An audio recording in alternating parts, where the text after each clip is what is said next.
wa mupasiteri wigisha mu buryo budasanzwe mwakunze kubona ku mbuga nkoranyambaga zigiye zitandukanye. Uyu mupasiteri yatawe muri yombi. Uyu rero yabaye umusari bitewe n'uburyo ki abantu bakomeje kugenda bakata uduce tumwe na tumwe mu nyigisho ziwe bakadusakaza ku mbuga nkoranyambaga bashaka kugaragaza uburyo ki yigisha yaka amafaranga cyangwa se nyine agatera umuntu runaka ubwoba, akamubwira ko hari ikintu kibi kimuremereye kigiye kumubaho, ubundi akamubwira ati zana amafaranga nkigukize, abandi akabizeza ko icyo bagiye gutanga kigiye kwikuba inshuro nyinshi cyane, akabaka amafaranga.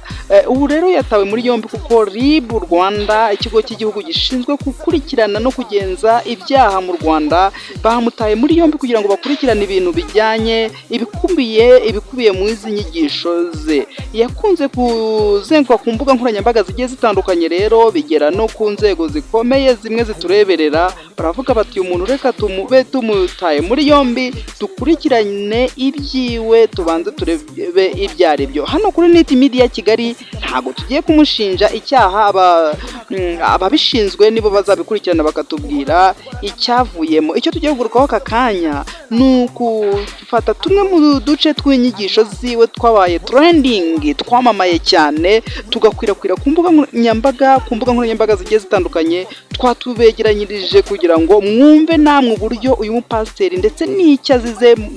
Muratubwira muri comment niba mu by'ukuri yari akwiye kutabwa muri yombi no gukurikiranwa, kuko uretse wenda abantu bakunda gukurikirana inyigisho ze mu itorero cyangwa se mu rusengero rwiwe, hari benshi rwose tugenda tubibona ku mbuga nkoranyambaga zigiye zitandukanye tukumva ko ari ibintu bitangaje cyangwa se bitanabaho.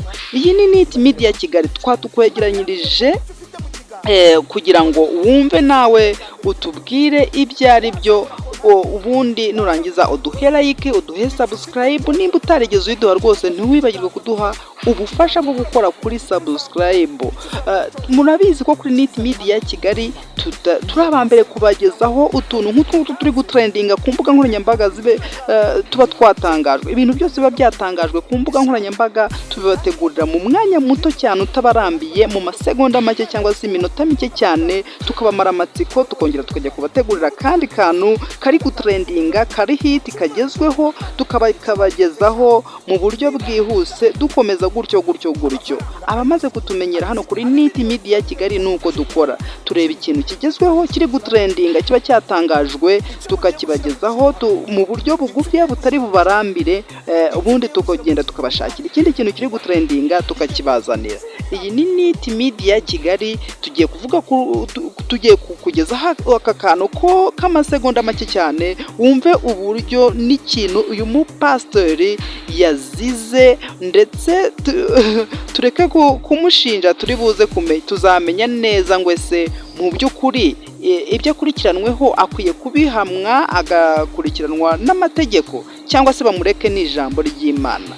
Ikaze, reka tubareke mukurikirane aka gace gatoya cyane twabateguriye, tugiye kubagezaho mu masegonda make cyane, kuko tuba twicaye tukabibageranyiriza hano kuri NET Media Kigali. Tunashimira abantu mwirirwa mu buzima busanzwe, wenda mwita ku bintu bibafasha kubaho mu buzima bwa buri munsi, ariko umugoroba wagira mukavuga mutereka tujye kuri NET Media Kigali turebe ibigezweho biri gutrendinga byatangajwe. Kora kuri subscribe nimba utarigeze uyikoraho. Ikaze, reka twumve. Hari ibyo bagukoreye, abanzi bafashe roho yawe, bafata umugisha wawe, baragenda bakuzingazingira mu ibuye rivanzemo n'ubwoya bw'intama ndetse n'ubw'ihene, bashyiraho agahu k'intare, babimanurira muri Tanganyika. Shaka ngo uwo mugiye gukundana kubera umuyaga urimo gukubita aho ngaho, batongere ko umuyaga ukuzajya ukubita, ariko ibya bizajya bigenda bihubangana. Niyo mpamvu ugiye kubona kugeza ku kintu ugiye gukora ubukwe bigahubangana. Zana miliyoni 5. Uri umucuruzi, ndi kukubona ufite amafaranga menshi. Zana miliyoni 5 mu nzu y'Imana kugira ngo iki gikorwa cy'urusengero kigende neza. Noneho Imana nayo igukureho ibyo bibazo, ifata iryo buye riri muri Tanganyika, irikure irizamure kandi rishwanyaguze mu izina rya Yesu.